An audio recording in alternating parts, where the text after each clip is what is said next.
Magandang araw, mga kababayan. May panibagong malaking proyekto ang Philippine Coast Guard, at hindi ordinaryong bangka ang pinag-uusapan natin. 14 na bagong high-speed response boats o HSRB ang nakatakdang ipasubasta para dagdagan ang mabilis na response capability ng Coast Guard. Pero may isang bagay na agad na mapapansin. Mas mahal ang inilaan na halaga para sa bawat bangka kumpara sa isang katulad na proyekto noong nakaraang mga taon. Kaya ang tanong, sobra ba ang presyo, o may makatuwirang dahilan kung bakit tumaas ito? At higit sa lahat, makatwiran ba ang dating presyo ng mga bangkang binili ng PCG? Iyan ang susuriin natin sa video na ito. Kamakailan, nagbukas ang Philippine Coast Guard ng public tender para sa supply ng 14 na high-speed response boats. Ang kabuuang approved budget for the contract o ABC ay nasa humigit kumulang 571,967,000 piso. Kung hahatiin natin ang kabuuang budget sa 14 na bangka, lumalabas na nasa paligid ng 42,280,000 piso ang inilaan kada unit. Ibig sabihin, nasa mahigit 40 milyong piso ang budget para sa bawat bangka. At dito nagsisimula ang tanong ng publiko. Bakit mas mataas ito kumpara sa dating proyekto? Balikan natin ang isang mahalagang reference. Noong 2023, nagkaroon ng malaking procurement project para sa Philippine Coast Guard na kinasasangkutan ng 40 high-speed response boats. Ang proyekto ay nagkakahalaga ng humigit kumulang 1,160,000,000 piso. Kapag hinati sa 40 unit, nasa paligid lamang ng 29 na milyong piso ang bawat bangka.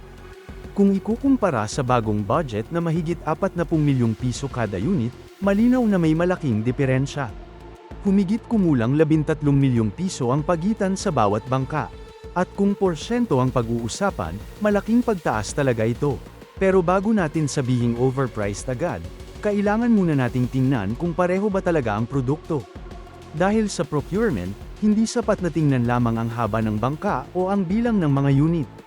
Mahalaga ang makina, electronics, navigation system, communications equipment, safety equipment, armament provisions, hull construction, warranty, spare parts, training, at iba pang kasama sa kontrata.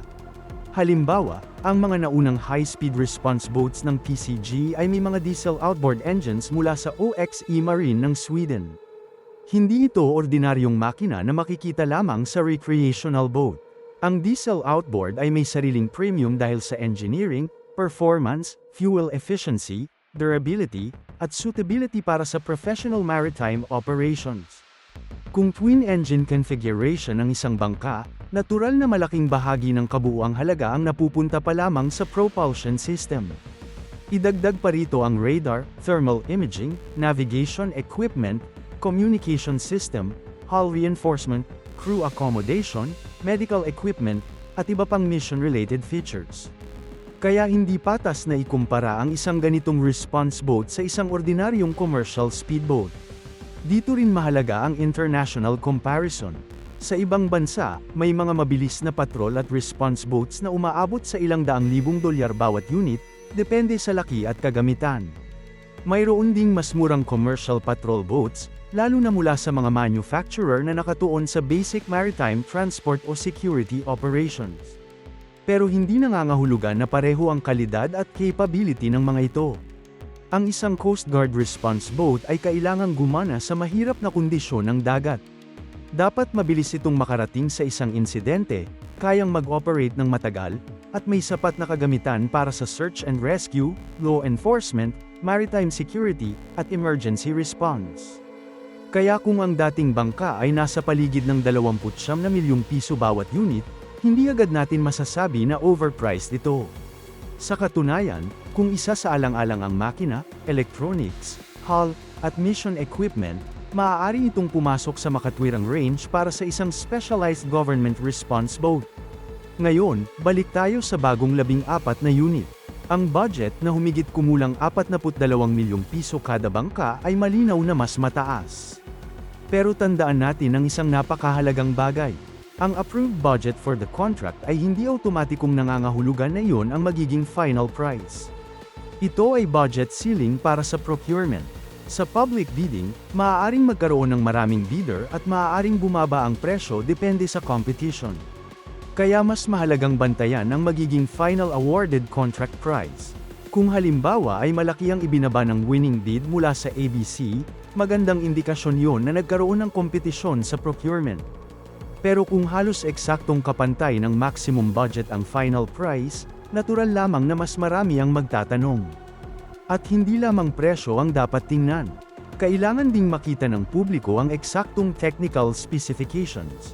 Kung ang bagong 14 na bangka ay may mas modernong navigation system, mas advanced na surveillance equipment, upgraded communications, mas mahusay na propulsion, o mas kumpletong package kasama ang training, spare parts at maintenance support, maaaring may malinaw na dahilan ang pagtaas ng presyo.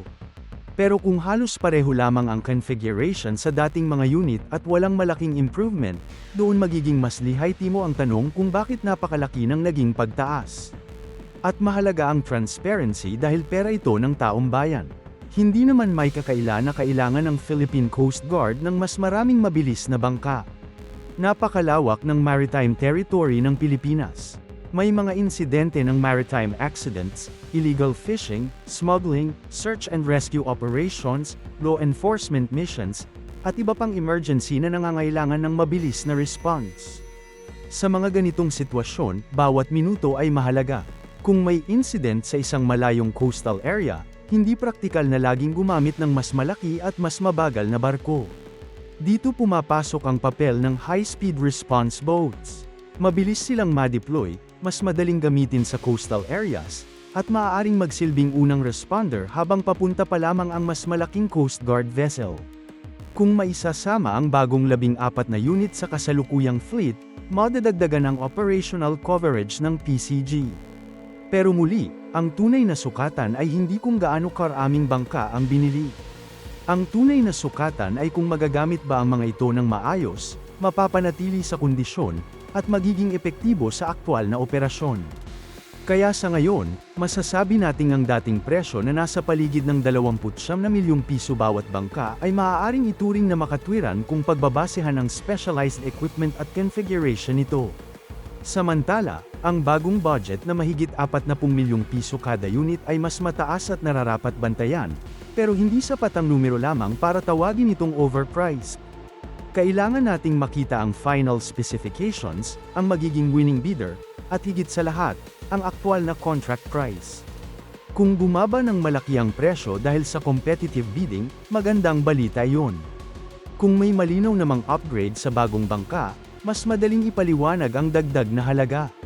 Pero kung mataas ang presyo at halos walang makabuluhang pagbabago sa capability, doon dapat humingi ng mas malinaw na paliwanag. Sa huli, hindi naman masama ang gumastos para sa modernong kagamitan kung talagang kailangan ito ng Coast Guard. Ang problema ay kung gumagastos tayo ng malaki nang hindi malinaw kung ano ang tunay na nakukuha kapalit ng pera ng bayan. Kaya habang hinihintay natin ang resulta ng bidding, magandang bantayan ang bawat detalye. Mahal ba ang bagong HSRB, o makatwiran lamang ang presyo dahil sa inflation, kagamitan, at posibleng upgrades? Iyan ang pag-uusapan natin kapag lumabas na ang resulta ng procurement. Kayo mga kababayan, ano ang tingin ninyo?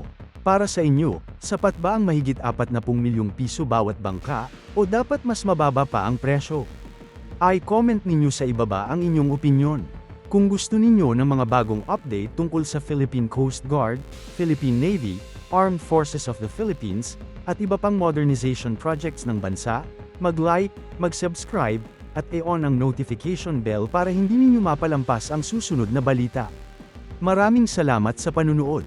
Hanggang sa susunod na update, mga kababayan. Ingat kayong lahat.